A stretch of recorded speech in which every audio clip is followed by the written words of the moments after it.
Welcome to the Intelligence Amplifiers, podcast that celebrates the people who make the intelligence a collective superpower. In every episode, we uncover the stories of learning and development leaders who amplify knowledge, break down silos, and empower teams to thrive. These are the enablers of insight, the ones turning expertise into action and shaping the future of work by ensuring that the right knowledge reaches the right people at the right time. So, if you're ready to explore how the intelligence is amplified and shared across organizations, you're in the right place. Let's dive in. Welcome. Today we have Madison Artist, and we're going to talk a little bit about your story. Madison, welcome. Thank you. I'm excited to be here. Awesome. And I know you have quite an interesting career. It includes some huge companies like Apple, Tesla, GoDaddy, and so on.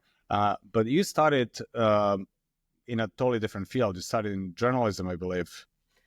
Yes. Yeah. So my undergrad was actually in journalism, photojournalism specifically. I wanted to work for National Geographic and change the world in that way. Unfortunately for me, I finished my undergrad at a time when sort of print journalism was dying a little bit. So I kind of fell into L&D because I needed a job after I graduated, and the local Apple store was hiring, and they felt that I was a good fit with people. I've always enjoyed talking to people, and so I started as a customer trainer, and it just sort of grew from there, of teaching people how to use products, and then that turned into internal teaching at Apple, and then, as you mentioned, we went to Tesla and then GoDaddy, kind of taking different steps along the way. So it's funny how life works out like that, but I love it. I didn't even know this was a career, like when I, first finished my undergrad, which feels like a lifetime ago. But I love it. I would choose it all over again. So. Yeah. And I when I said Apple, I'm sure a lot of people would just imagine like Apple campus and corporate, but it was Apple store, and it was working with actual customers, and you discovered this. Yeah.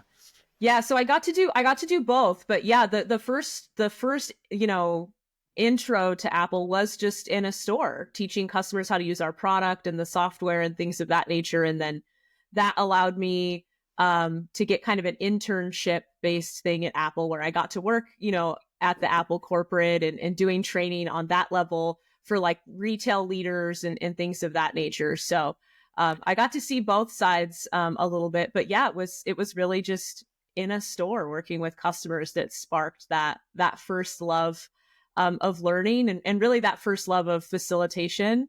I always joke that if I could bottle what it's like to be in front of a room and sell it, I would be a very rich person, because you can't replicate the feeling. It's just something very special.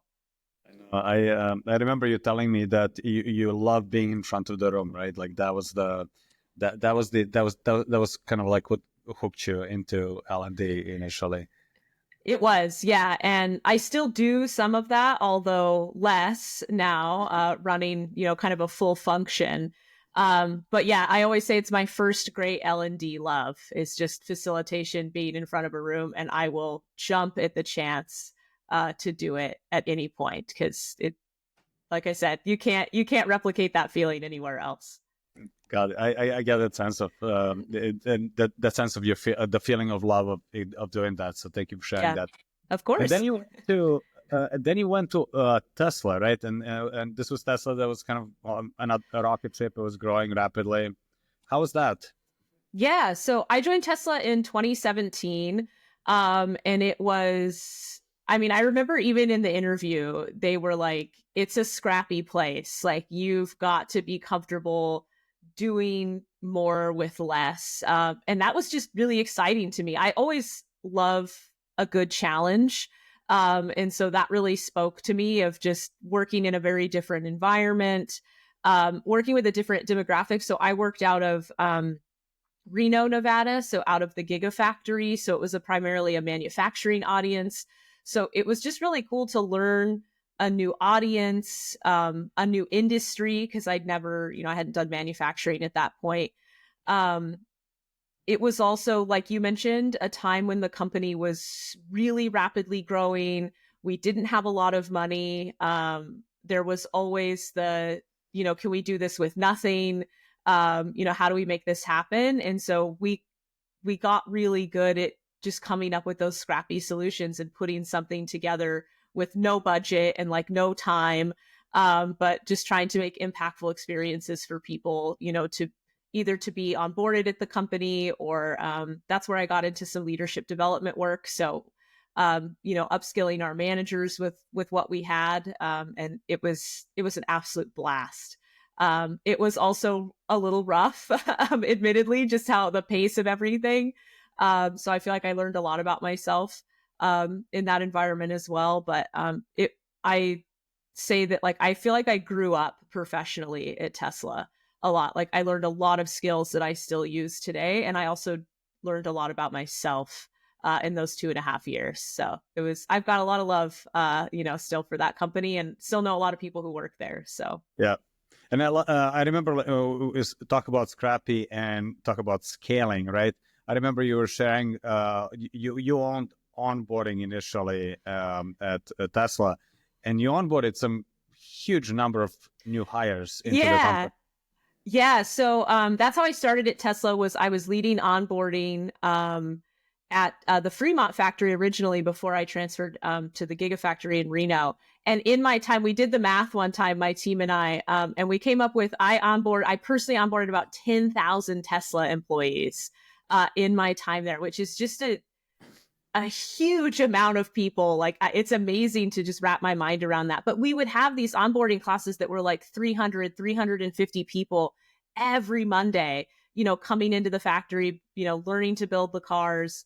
And it was funny because I'd walk through the factory, not on Mondays, doing other work, and people be like, "Oh my God, Madison, like, it's so good to see you." And like, I've seen 10,000 people at that point. So I'm like, "It's great to see you too." But I I'm not remembering every person individually, but it was just cool to see the impact. And like, people remember that first experience, right? Like, they remember that first impression to that company. They remember that feeling that you create for them on that first day.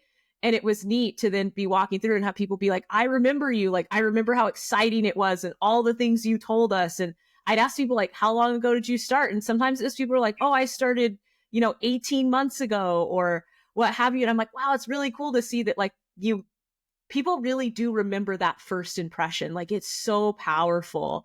And they remember you, that person in front of that room, or that person who made that extra special for them. So, it's amazing to think that 10,000 people were in the room with me, and I welcomed them to that company. It's wild.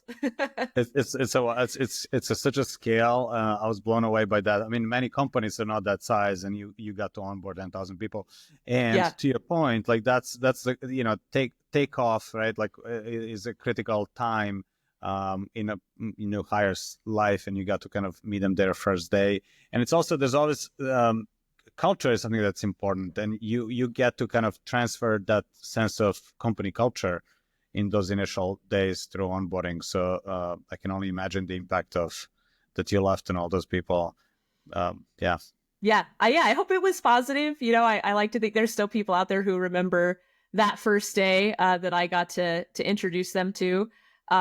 Culture is huge in those moments of just acquainting them to, particularly for Tesla, just like, hey, you're joining a fast-paced place that's growing rapidly. We're scrappy even in how, we're delivering onboarding. We were at one point using different rooms in the factory as they cleared up to be like, onboarding's here today because the other room is being used for, battery testing or whatever it was. And just creating that excitement and that, like, connection to the mission was so critical for those moments to get people just, bought into what we were doing and what we were passionate about. That's awesome. And then you went from Tesla and onboarding to GoDaddy, and I believe you switched to leadership development there, right? Yes. Yeah. Well, I kept some of my onboarding. So Tesla, I started leading onboarding, and then as my time there grew, I got into leading some of our very first, like, leadership development work at Gigafactory.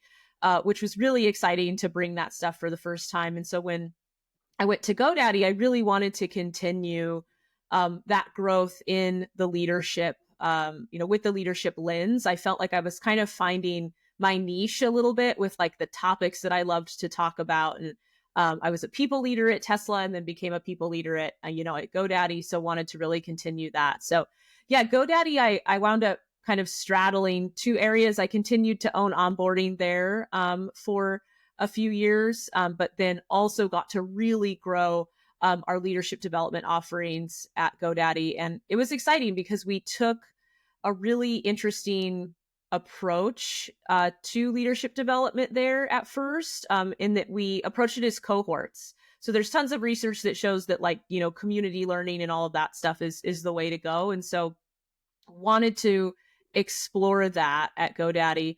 And so we rolled out this leadership development program that was all cohort-based. We ran it as teams and organizations, and it was tremendously successful. People loved it.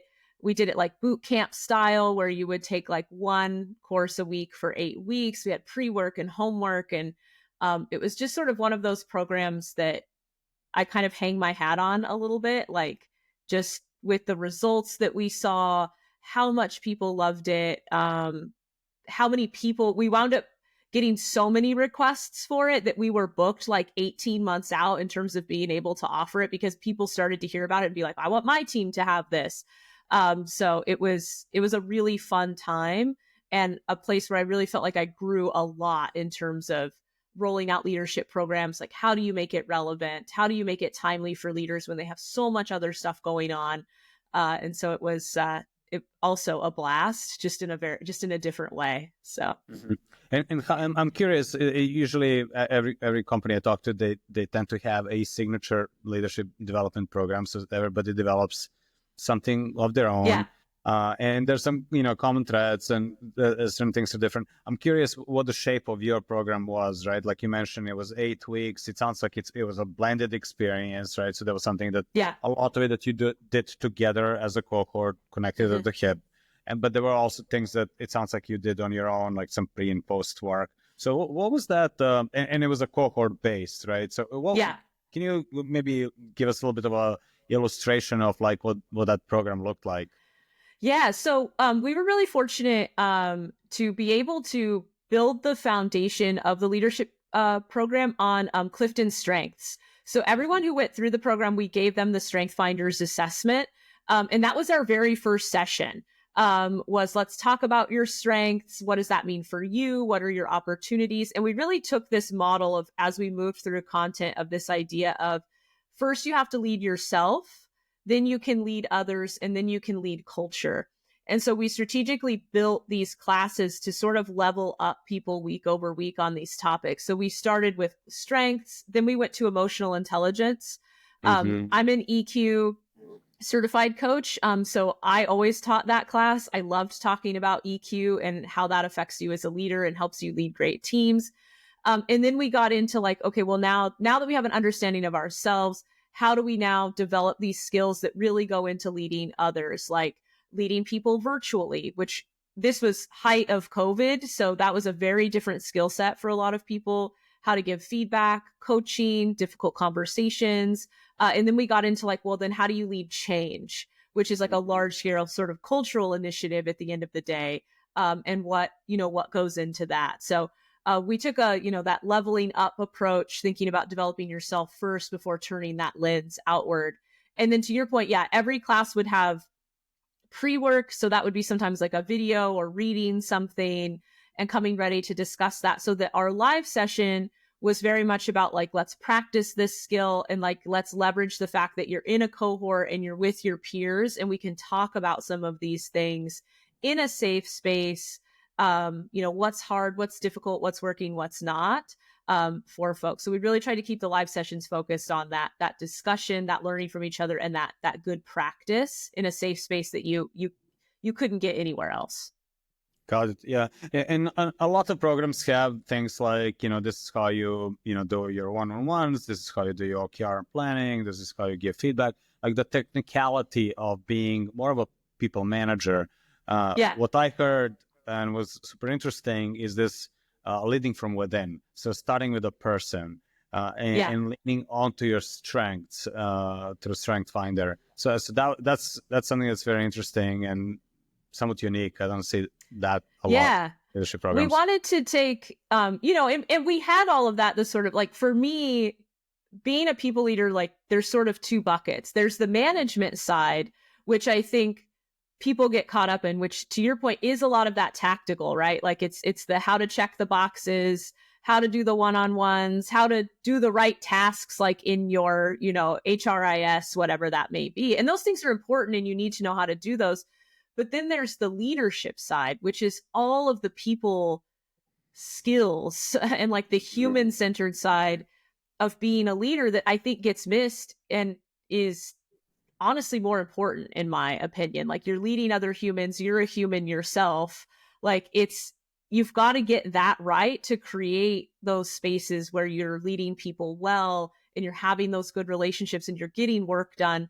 I feel like if you're hitting that right, it makes a lot of the tactical stuff a lot easier because it just helps you build those really genuine relationships with your people. So that's why we took that approach of we want to focus on the human side to make great leaders. Got it. Curious also. So you start with this leading from within. Sure, you arm them with all the technical know-how of like blocking and tackling they need to do along the way. Once you launch them into the world as freshly minted new leaders, like how do you support them? Like, is there sort of like a continuous support and structure, or is it like, congrats, here's your badge of honor, like go do your thing? Is there like anything else there, like community or anything else that? Yeah, we did keep the community alive. So recognizing, that continuing to keep people together, we would have provide to the teams, particularly around strengths, like ways to continue to come back to that. So we would have like activities that we would provide back to them and say, hey, like run this as a cohort to bring this back up as a conversation for folks to like keep that alive. All of our content that like was delivered, like some of it existed maybe in like little self-paced like micro learning. So we would encourage people to go back to that. Like, hey, you need a refresher on feedback, like check out this little 5-minute module to just remind you of like that skill that we talked about, if you need it. We also had a dedicated Slack channel for people who were like graduates of the program.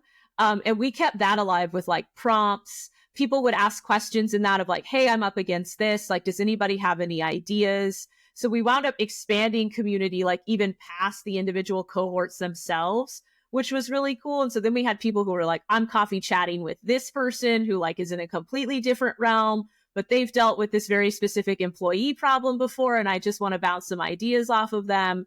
And so it was really cool to see even like the community extend beyond the cohorts and be like, yeah, like leverage each other. Like we're all leaders. Chances are your situation is not the first time someone has had that. And so like reach out to your group of peers to help with how to navigate these things. That's really, what we're here for. And so it was so much more successful really than I even set out for it to be. It was just really cool to see it come alive in this environment of leaders just supporting leaders. Yeah. And you mentioned that a couple of times, and congrats on success. One thing that usually comes up is like, how do you measure that? And it's so tricky, and sometimes we need to like also sell it up to the leadership and so forth. How did you measure success? So I love data. I'm a huge just data nerd. And so when we put this program together, that was something that was at the forefront for me, which is like, how do I prove that this is working? And so we took a sort of a multifaceted approach. The first thing is that we pre and post surveyed with the program. So before people joined the program, we asked them a series of questions about everything that we knew we were going to teach them. And then we asked them to basically like self-rate their ability on these various skills. And then we repeated that process at the end. And what that was able to show us is that we saw tremendous growth through like skills and like people getting the post-test questions correct just by going through through the program. So we did some of that kind of self-assessment and that measuring pre and post, which was amazing. But then I wanted to go deeper. And so the first thing I looked at was attrition. So I was really curious if people who went through a program like this tended to stay longer than people who didn't. Like, did we happen to see any, information there? And we did. We were able to, working in partnership with a tremendous data person on the HRIS team at the time, we were able to say that people who had gone through this cohort-based program saw about 15% less voluntary attrition than leaders who hadn't, which was really neat. And we know that, correlation isn't necessarily causation, but it was still a really interesting story to tell of, something's happening here when we invest in people in this way. They're choosing to stay with us, which is important.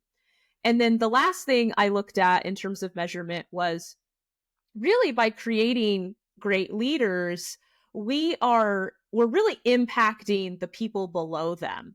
And so that was really the group that I was interested in, is are they seeing improvement in their leader? Are they having a better experience overall because their leader invested in themselves and now is, a better leader for them?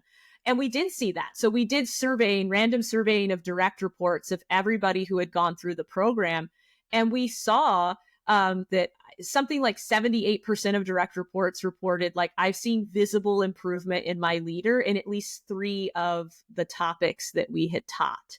And we had, direct reports self-reporting, I'm more likely to stay now because my leader is performing in this way. So it was just really incredible data to see improve, that sort of anecdote that I think we all relate to, which is that people leave leaders, is to show that when your leader invests in themselves and improves their skills and becomes a better leader, that does have a direct impact on how you view them, how you want to perform, et cetera. So it was really interesting to see that sort of trickle down effect to the frontline employee by investing in the leaders directly. That's very cool. So I got 3 things out of that. So one is skill. So basically measuring specific skills exactly. Pre and post program. So that's pretty cool. That makes sense. Second one is attrition, and I actually had that as a metric when I was at Twitter University, and I thought that was an interesting metric. I was like, what do you mean? If people stay, we're doing well. But once you kind of unpack it from the leadership point of view, it made a lot of sense. I don't hear that a lot anymore, but it's fresh to hear that from you.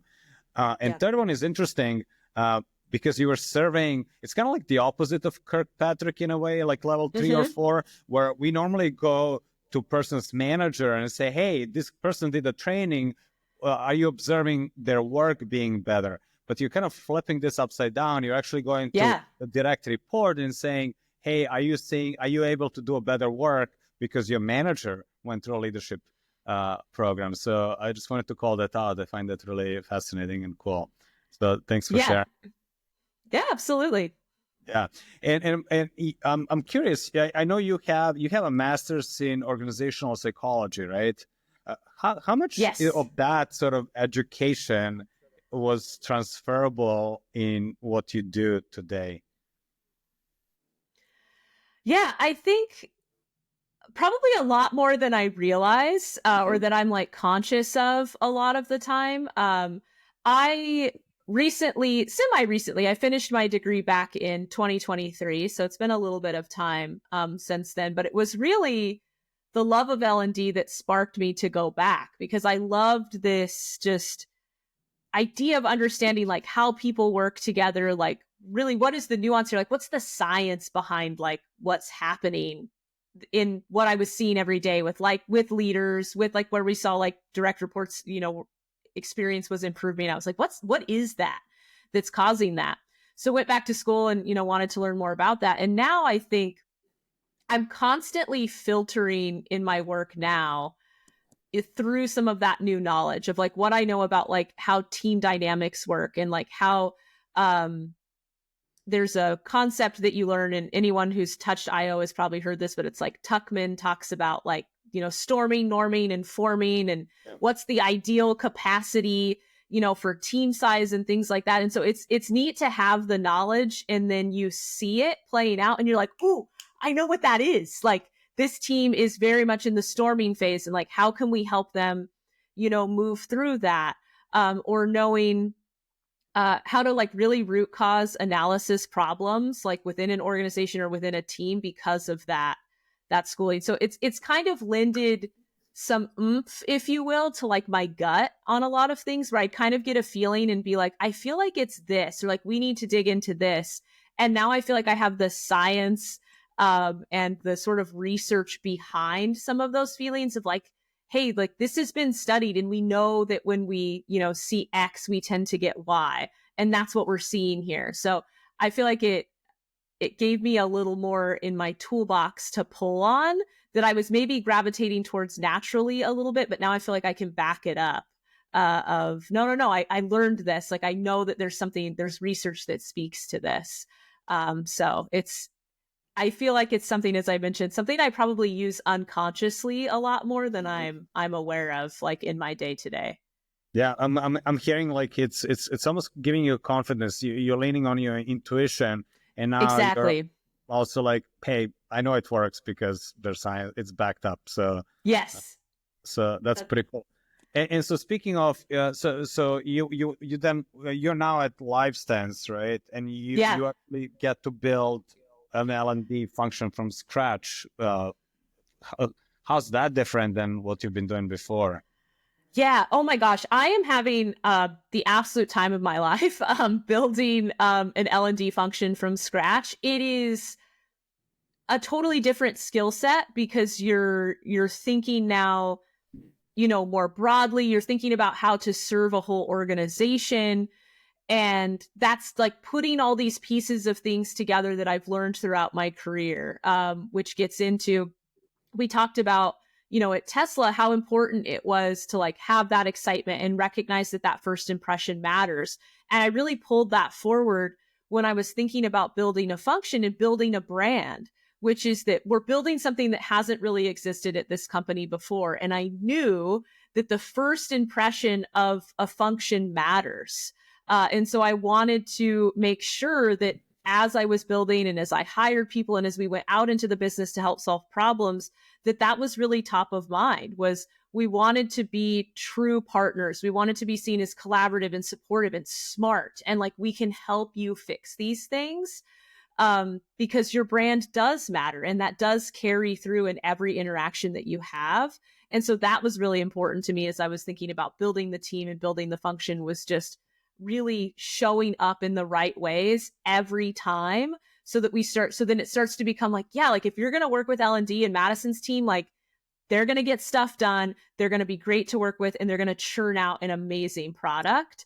And so I really pulled that from my onboarding, experience. And then thinking about all the work, that I had done with leadership development and just thinking about how we develop leaders, that has really transferred here into thinking about how we develop leaders here, but also how we develop all employees, and just thinking about how do we level up their skill sets, to build on that idea of a lot of, learning, and that motivation for learning starts from within. So thinking about that for all of our programs. And then of course the measurement piece.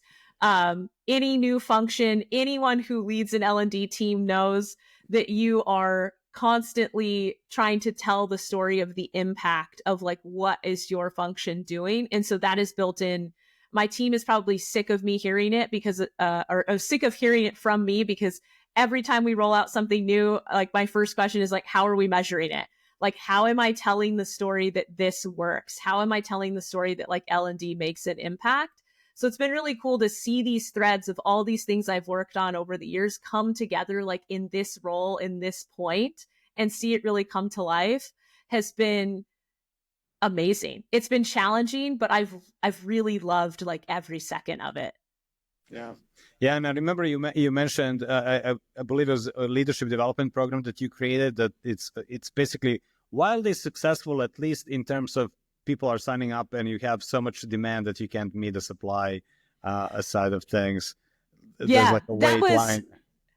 Yeah, that was really my measurement for like how I knew we were going to be successful as like a function. Is I was like, when we have too many requests, that's how I know something is working. Like people want to work with us. Like they want us to help them solve problems. And we're really reaching that point now, not just with like leadership offerings, but with just different areas of the business being like, hey, can you help us with this problem that we're having? And I'm like, yes, I want to help you solve that problem. I want to be a partner for you in how learning can really drive behavior change. And we're reaching that critical mass where I just sat down with two of my instructional designers earlier this week, and we had to map out like the next 6 months because I was like, we are busy, y'all, with like how many people are wanting things, and we want to be able to help everyone. And so to me, while some of that balancing is a little stressful, it's exciting because to me, that's telling me that we've done something right. And that people know that we're here and know that we're a value add. And so they're seeking us out to help with the problems that they're seeing. Got it. And of course, one of the challenges is scaling that, right? Like, so basically being able to serve everyone. And then we talked about like, well, how do you sell that now to the leadership? And on one side, you have this sort of anecdotal evidence that it's working. People want to work with you, right? On the other side, there's the data, and leadership usually is like, hey, we want to see the data. And we kind of talked a little bit about how, well, on one, yeah, they say they want to see the data, but they also like the stories. And it's this combination of like having the data, but really telling the story with the data that it seems to resonate with leadership. What's been your experience kind of selling up and kind of, justifying your existence and your need to scale it further? I think it's a combination of both. I think that you'll have some, senior leaders who are like, I just want to see the numbers. But the thing is that the numbers tell a story. And so my job is to take those numbers and connect that to the story that it's telling, right? So like if we go back to like the attrition example, like that's a great number to see, right? That like we saw 15% less attrition with a group that went through a program. But the story that starts to tell is that when people feel invested in, and when we get this anecdotal feedback, like this is the best leadership development program I've ever been through, in my 14 years at the company, like I've never felt more valued. That starts to tell that story that when we invest in people, they stay. And when people feel like their company cares about them, they stay.